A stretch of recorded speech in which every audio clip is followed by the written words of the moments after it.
ঘরে বসে ভারী যন্ত্রপাতি ছাড়া হাতের সাহায্যে যেসব দ্রব্য সামগ্রী তৈরি বা উৎপাদন করা হয় তাকে বলা হয় কুটির শিল্প। হ্যাঁ ভিউয়ার্স, আজ আপনাদের সামনে কিছু কুটির শিল্পের দৃশ্য তুলে ধরলাম। কোনো দেশের অর্থনীতিতে কুটির শিল্পের প্রয়োজনীয়তা অপরিমেয়। কুটির শিল্পের মাধ্যমে আমরা আমাদের দৈনন্দিন ব্যবহার্য অনেক জিনিস তৈরি করতে পারি, যার প্রতিচ্ছবি আপনাদের সামনে প্রতিফলিত। প্রিয় ভিউয়ার্স, এটি বাংলাদেশের তৃণমূল পর্যায়ে আত্মকর্মসংস্থানের দুয়ার খুলে দেয়। কুটির শিল্প স্থাপনের জন্য কিন্তু খুব বড় ধরনের পুঁজি কিংবা দামি যন্ত্রপাতির প্রয়োজন হয় না।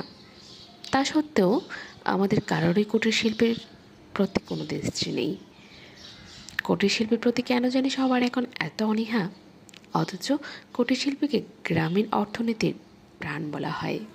বাংলাদেশের ঐতিহ্যবাহী এই কুটির শিল্পে বাংলার আবহমান সংস্কৃতির প্রতিভাস ফুটে ওঠে, যার নির্মাতা হচ্ছেন পল্লী অঞ্চলের মানুষ। প্রিয় ভিউয়ার্স, কেমন লাগলো আপনাদের কাছে এই কুটির শিল্পের ভিডিওটা? ভালো লাগলে লাইক কমেন্টস করতে ভুলবেন না। সবাই সুস্থ থাকুন।